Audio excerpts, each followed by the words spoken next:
భగవంతుని సన్నిధిలో ఏర్పాటు చేసుకున్నటువంటి ప్రేరణ కార్యక్రమము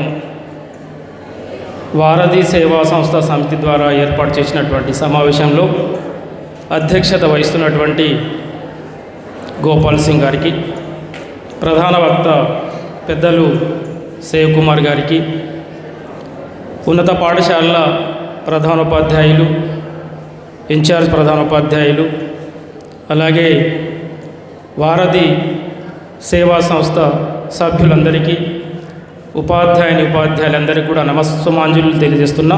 అట్లాగే ప్రభుత్వ ఉన్నత పాఠశాలల నుంచి ప్రైవేటు పాఠశాలల విద్యార్థులు, అట్లాగే TTWR రెసిడెన్షియల్ నుంచి వచ్చేసినటువంటి విద్యార్థులందరూ కూడా శుభాశీస్సులు తెలియజేస్తున్నాం. మరి నాకు ఒక 1 వీక్ ముందు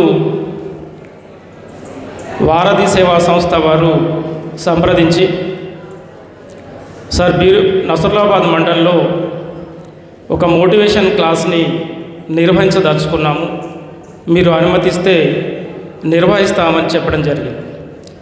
యాక్చువల్గా నేను చాలా భయపడ్డాను.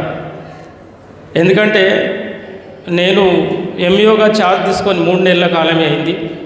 మరి ఇట్లాంటి కాలంలో ఇది నిర్వహించవచ్చా కాదా అనే ఒక సందిగ్ధంలో పడిపోయి, సర్లే ఒక 2 రోజుల తర్వాత చూద్దామని చెప్పడం, మళ్ళీ వారు నన్ను సంప్రదించడం, సర్లే ఒక మంచి కార్యక్రమము విద్యార్థుల కొరకు తీసుకున్నప్పుడు మనం తీసుకుంటే బాగుంటుందనే ఉద్దేశంతో వారికి ఓకే అని చెప్పేసి ఈరోజు ఈ కార్యక్రమాన్ని ఇక్కడ నిర్వహించుకోవడం జరిగింది.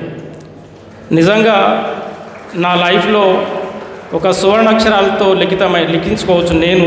ఎందుకంటే ఇంత గొప్పనైనటువంటి కార్యక్రమము ఇప్పటి వరకు కూడా నేను ఎక్కడ కూడా చూడలేదు, యూట్యూబ్లో కానీ ఎక్కడ కూడా వెళ్ళలేదు. ఇది నిజంగా చెప్తున్నా, హార్ట్ఫుల్గా చెప్తున్నా. ఎందుకంటే నేను 3 గంటలు 30 నిమిషాలు ఏడ్చాను. అంటే ఒక గుండెను హత్తుక్కునేలాగా చెప్పడం అనేది నిజంగా అది ఒక కళ, ఒక స్కిల్ అన్నమాట. ఇది నేను 30 నిమిషాలు నిజంగా ఏడుస్తూనే ఉన్నా. అంటే 3 గంటలు 30 నిమిషాలు చాలా చక్కనైనటువంటి ప్రోగ్రాం. ఇవాళ సమాజంలో ఏవైతే రుగ్మతలు ఉన్నాయో, సమాజం ఎక్కడికి వెళ్తుంది, ఏమవుతుందని మనం బాధపడుతున్నామో, మార్పు మారాలి అని మనం ఏదైతే అంటున్నామో అది మన నుంచే ఎందుకు మొదలు కాకూడదు అనేది వారి యొక్క ఉద్దేశం. ఆ ఉద్దేశాన్ని చాలా చక్కగా మనకు ఒక వీడియో రూపంలో చూయించి, నిజంగా ఎవరు కూడా పక్క కదలకుండా, పక్క వాళ్ళతో మాట్లాడకుండా చాలా ఏకాగ్రతతో వినేటట్టు చేయడం అనేది మీరందరూ దాన్ని గ్రహించారని నేను అనుకుంటున్నాను. వారి పేరులోనే సేవకుమార్ ఉంది. సేవకుమార్ అంటే దేశ సేవ చేస్తున్నట్లు లెక్క నాకు అనిపిస్తుంది. ఎందుకంటే నేను టైం బాగా ఎక్కువైంది కాబట్టి ఒక విషయం చెప్పదలుచుకున్నాం. ఎవరైనా సరే వారు చేసే పనిలో అంకిత భావంతో, డెడికేషన్తో చాలా సక్రమంగా వారి విధుల్ని కనుక నిర్వహిస్తే దేశంలో ఏదైతే దేశ సేవ కొరకు పనిచేస్తున్నటువంటి ఆర్మీలు ఉన్నారో వాళ్ళలాగే మనం కూడా దేశ సేవ చేస్తున్నట్లు లెక్క. ఉదాహరణకి విద్యార్థులు చదవాలి, వారి పని ఏంటి? చదవడం. ఉపాధ్యాయులు బోధించాలి, సక్రమంగా బోధించడం. విద్యార్థులు చదవడం.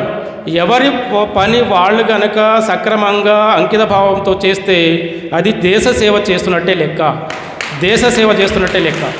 ఇది ఖచ్చితంగా అభివృద్ధి చెందుతున్న దేశమే మనకి ఇంకా అభివృద్ధి చెందలే. మనమందరం కనుక వారు చెప్పినట్టు కనుక నడుచుకుంటే చేస్తే కనుక వారు 35 సంవత్సరాల టార్గెట్ మన జీవితం కొరకు పెట్టారు. కానీ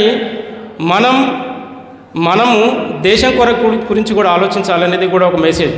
ఎందుకంటే దేశం అంటే మట్టి కాదు, దేశం అంటే మనుషులే అని గురజాడ చెప్పినట్టు, మరి దేశం గురించి మనము సంస్కరించుకుంటూ దేశం కొరకు పాటుపడడం అనేది అది ఆలోచించాలి. నిజంగా చాలా అద్భుతమైనటువంటి ప్రోగ్రాం, నిజంగా చాలా అద్భుతం. చాలా చక్కగా వివరించారు. నాకు తెలిసి మీరందరూ 90% విద్యార్థులు దీన్ని విన్నారు. మరి ఏదైతే ఇక్కడ వేదిక ద్వారా మీకు అందించినటువంటి జ్ఞానం ఉందో దాన్ని మరి ఇంతకుముందు చెప్పినట్టు ఆలోచించడం, ఆచరణలో పెట్టడం, మీ జీవితాన్ని సరిదిద్దుకోవడం, మీరు బాగా చదివి మంచి ఉన్నత స్థితిలోకి రావడం, మీ తల్లిదండ్రుల పేరు సమాజంలో వారు తలెత్తుకొని తిరిగేలాగా, సమాజంలో నా కొడుకు, నా అబ్బాయి, నా అమ్మాయి అని తలెత్తుకొని గర్వంగా చెప్పుకునే రోజు మీరు ఖచ్చితంగా తీసుకువస్తారని నేను కోరుకుంటూ, నిజంగా వారధి సేవా సంస్థ వాళ్ళ మిత్రులే, నాకు 2-3 నాకు మిత్రులే, చాలా చక్కనైనటువంటి ప్రోగ్రాం. అట్లాగే శివకుమార్ సార్ గారు కూడా నేను కృతజ్ఞ అభినందనలు తెలియజేస్తున్నాను సార్. నిజంగా మీరు గొప్ప మోటివేటరు, స్ఫూర్తిదాయకమైన మోటివేషన్. నిజంగా నేను మనస్ఫూర్తిగా చెప్తున్నాను, ఇది చాలా మంచి మోటివేషన్ క్లాస్.